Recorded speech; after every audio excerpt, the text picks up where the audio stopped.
Greetings, denizens of the digital world. It is I, the Serial Killer, coming to you on day 30 of the year of vlogging dangerously. And yes, it's been 1 month now that I've been rambling at the 2 or 3 people who actually watch my videos, and I'm still at it, and I'm still going to continue. If I seem... it's because I don't know what the spelling of that or what the term means, but it is. It's if I seem out of breath a bit, it's because I just got off the bike from a workout. My arse is sore. I said arse. My arse is sore. My legs are feeling good. My body's feeling good, but wow, I'm a little wheezy and sweaty. So I should have probably grabbed a shower first, but whatever. I'm cutting this video because once I grab a shower, I'm gonna pass the fuck out because I've got a midnight watch tonight still. Yay. Yeah. So it's been a year since since Egyptian protest caused a corrupt president to step down. The military is still in power. Syria is having more and more protesters killed. Occupy movements continue, mainly, as far as I can tell, in Melbourne only. And what does CNN seem obsessed with?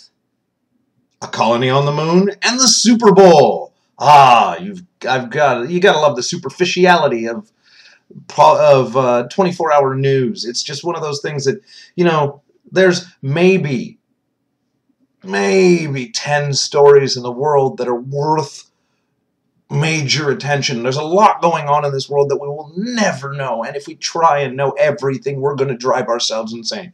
So there's maybe 10 stories to follow in the world that you should, you know, that of relevance to any person. They're not all the same stories, mind you, but when you've got a 24-hour news network, your responsibility is to cram every stupid little thing in. So today it's Super Bowl drinks and that you can use to help your party be awesome, and giant babies, and, you know, a colony on the moon. Well, I guess the colony on the moon part actually is relevant because when you've got one of your front runners in a primary season talking about colonizing the moon when the economy is kind of in trouble, I don't know where the priorities are there. I'd be talking about rebuilding the economy, not building a moon colony. It's not even sustainable. I mean, I can understand the sentiment. Yes, I can understand that, you know, Newt Gingrich grew up in a world that went, in America that went to the moon, that strove for something more, for outdoing their international neighbors and achieving. It's an achievement thing. I can understand that mindset. And yes, we haven't had one in my generation. We haven't had a goal like that. We've had a bunch of crappy wars that nobody wanted, but we've got no overarching national goals that I've seen. From America, from Canada, well, we built the Canadarm. That's our contribution to space. And apparently, and we've got guys that have built, you know, rockets that can bring individual people into space and stuff, and basically skim space, go, woo, I was here, oh crap, I spent a shitload of money for nothing, now I'm going down again. You know, we've got things, but we don't have that goal. Now, a manned mission to Mars, because it's there and then back, I can see that. And I believe that's been promised or planned. There's been money promised towards an actual plan that might work by the government. That's cool. Down in the States, they're doing that. The manned mission to Mars, I can understand, because it's you get there, you come back.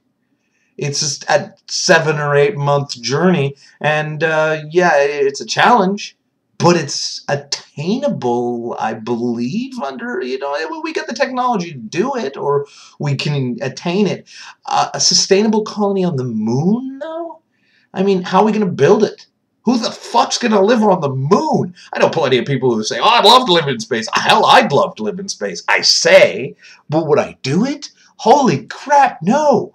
Imagine how horrible the internet is. I wouldn't be able to vlog at you. I wouldn't be able to randomly ramble to people because the latency would be so crappy that it would take months to post anything.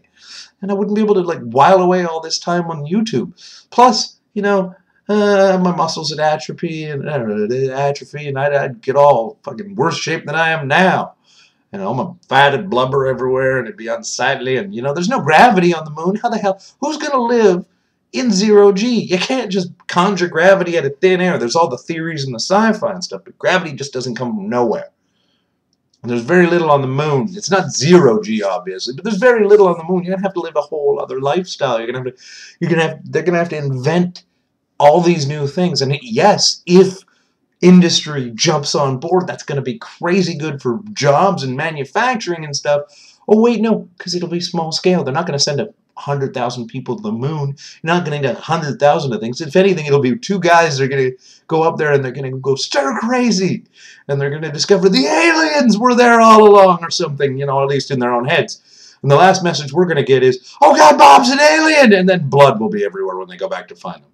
Do you want that, Newt Gingrich? Do you want that, people who want a moon colony?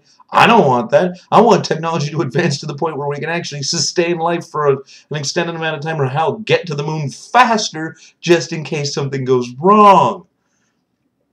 But hey, what do I know? I'm just the serial killer, as always. And if you've got questions, comments, concerns, and death threats, you know where to put them.